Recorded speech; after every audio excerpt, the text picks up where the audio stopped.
गीता में भगवान कृष्ण कहते हैं, आदर्श पुरुष अपने लिए नहीं समाज के लिए जीता है। इसलिए आदर्श पुरुष को ऐसा व्यवहार करना ही पड़ेगा जहां उसको जो कर्तव्य नहीं है तो भी उस कर्तव्यों का पालन वो करता है।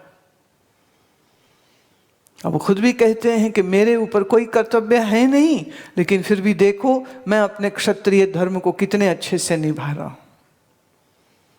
मेरा कोई शत्रु कोई मित्र नहीं है,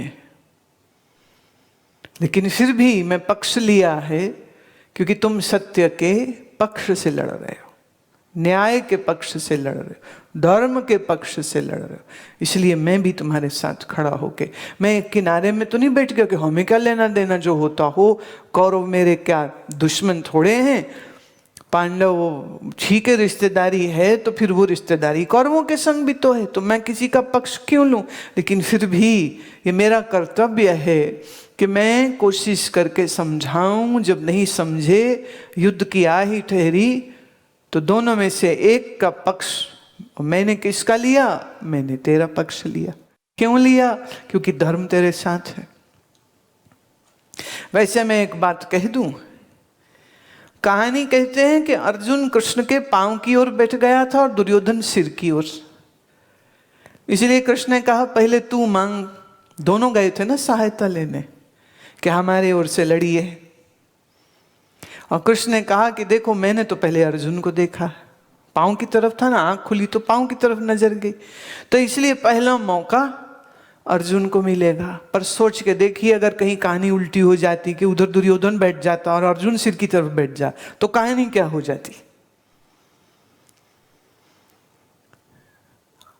हमारे चित्त से ये बात बहुत क्लियर रहनी चाहिए कि वैराग्यवान चित्त ही वेदांत का अधिकारी है, और वेदांत को फ्री टिकट नहीं बनाना चाहिए भोग और पाप करने के लिए।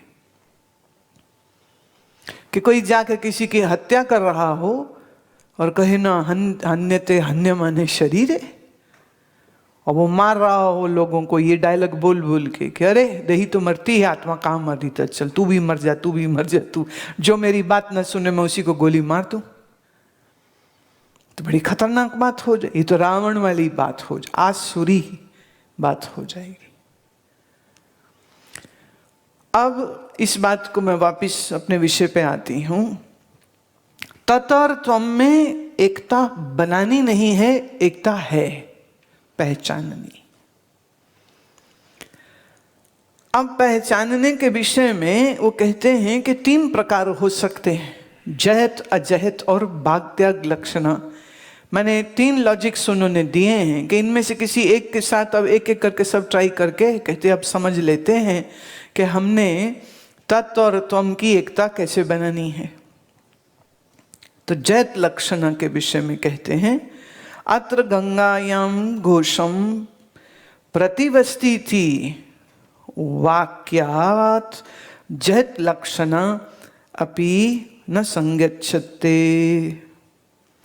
अगर कोई ये कहे कि गौशाला कहाँ है, और आदमी कहे जी गौशाला तो गंगा पर है,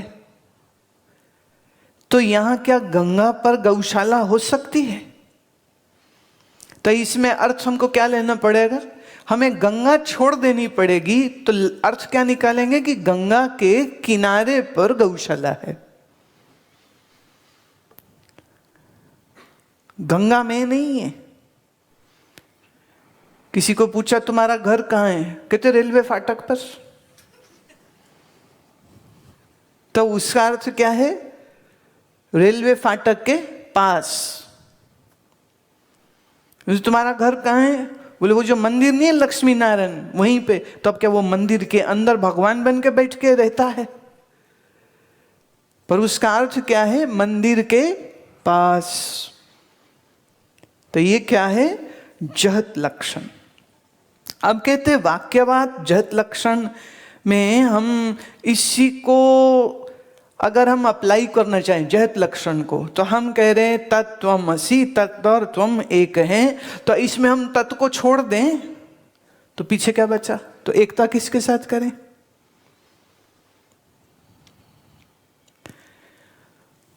एकता तो दो में हो सकती है। तत् और त्वम, बोले तत् कहाँ है, बोले त्वम में, तो यहां तो फिर त्वम को ही छोड़ना पड़ जाएगा ना। दूसरा कि वो कहते कि तत्र तु गंगा घोषाय आधारा आध्येय भाव लक्षणस्य वाक्यार्थस्य अशेषतः विरुद्धत्वात्।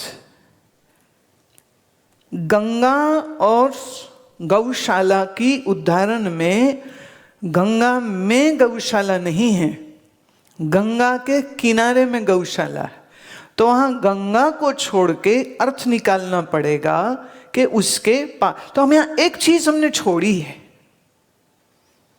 तब बात बनी है। तो अब अगर हम कहें कि अगर पूरा ही भाग छोड़ करके फिर बात समझनी पड़ेगी, तो तत्वमसि में हम अब तत्व को छोड़ें कि त्वम को छोड़ें, किसको छोड़ें? ना तत्व को छोड़ सकें, क्योंकि बात तो दोनों की एकता की हो रही है। तो भगवान अलग, हम अलग। अब जब अलग ही होगे तो मिलेंगे कैसे? दो हैं, उस दो में क्या समान है वो ढूंढना पड़ेगा, क्या विरुद्ध है वो छोड़ना पड़ेगा। तो जहत जो है, लक्षण जो है वो ठीक से चलता नहीं है। अत्र तु परोक्षा अपरोक्षा चैतन्य एकत्व। परोक्ष और अपरोक्ष दोनों की एकता कहते करें कैसे? अब मैं हूं ये मुझे मालूम है, ईश्वर परोक्ष है, ईश्वर परोक्ष है, मैं हूं ये सबका अनुभव है। कोई इस दुनिया में ऐसा व्यक्ति नहीं होगा जो ये कहे मैं नहीं हूं। किसी को भी यह अनुभूति नहीं हो सकती। देखो वो ये तो कह देंगे कि भगवान नहीं है, कम्युनिस्ट हैं, माओइस्ट हैं, वो कहते भगवान तो है ही नहीं। अच्छा चलो मान ली तुम्हारी बात, तुम हो, क्या मना कर देगा कि मैं भी नहीं हूं? अच्छा बौद्धों में, शून्यवादियों में वो कहते हैं नहीं जी मैं भी नहीं हूं, सिर्फ शून्य है। तो वेदांत का फिर वही तर्क आ जाता है कि शून्य है तो ये कौन कह रहा है? जो कह रहा है वो है। चलो माना तुम शून्य नहीं हो, ये तो हम भी कह रहे हैं शून्य आत्मा नहीं है। It's fine, it's absolutely fine.